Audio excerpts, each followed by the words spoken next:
ঈদ ঘিরেও নেই কোনো আনন্দ, নেই কোনো উচ্ছ্বাস, বরং বিষাদের কালো মেঘ গ্রাস করেছে পরিবারের সবাইকে। সাভারে জুলাই বিপ্লবের শহীদদের পরিবারে এখনও শোকের ছায়া। প্রিয়জন ছাড়া প্রথম ঈদ। গত ঈদের স্মৃতি কাতরতায় অশ্রু ভেজা হয়ে উঠেছে স্বজন হারানো প্রিয়জনদের চোখ। আরও জানাচ্ছেন জাহিদুর রহমান। শহীদ শ্রাবণ গাজী সাভার ল্যাবরেটরি কলেজ থেকে এইচএসসি শেষ করে সফটওয়্যার ইঞ্জিনিয়ার হবার স্বপ্ন নিয়ে ভর্তি হয়েছিলেন মালয়েশিয়ার Tunku Abdul Rahman University of Management and টেকনোলজিতে।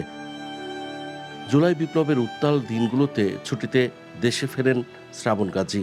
গত 5 আগস্ট মার্চ টু ঢাকা কর্মসূচিতে যোগ দিয়ে পুলিশের গুলিতে শহীদ হন। লণ্ডভণ্ড হয়ে যায় পরিবারের সব স্বপ্ন। সেই থেকে একমাত্র সন্তানকে হারিয়ে দিশেহারা আশুলিয়ার গেরুয়ার বাসিন্দা মান্নান গাজী ও শাহনাজ বেগম দম্পতি। নিদারুণ সেই যন্ত্রণার কষ্টকে আরও বাড়িয়ে দিয়েছে প্রিয় সন্তান ছাড়া প্রথম ঈদ। মানুষের আনন্দের ঈদ আইছে, আমাদের হয়তো কষ্টের ঈদ। ঈদের দিন সকালবেলা হইলে ওই খুব পছন্দ করতো পায়েস। এইবার ঈদ কি করুন, ভালো মন্দ একটু রাঁধতে গেলে ভিতরটা সিরিক পেরে ওঠে।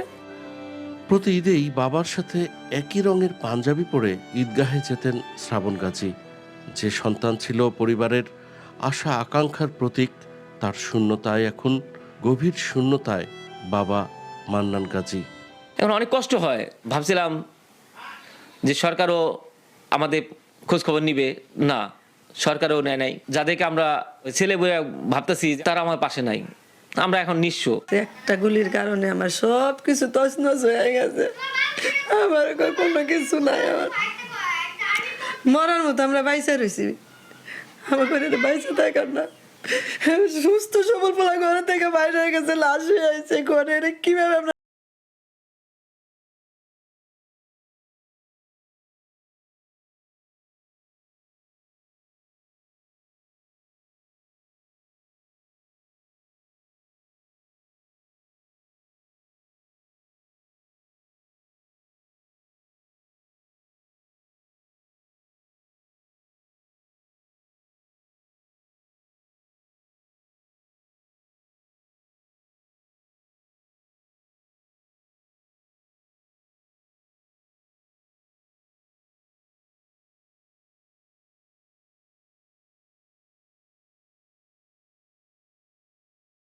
এই ঈদে জামা জুতো অ্যাক্সেসরিজের ডিসকাউন্ট।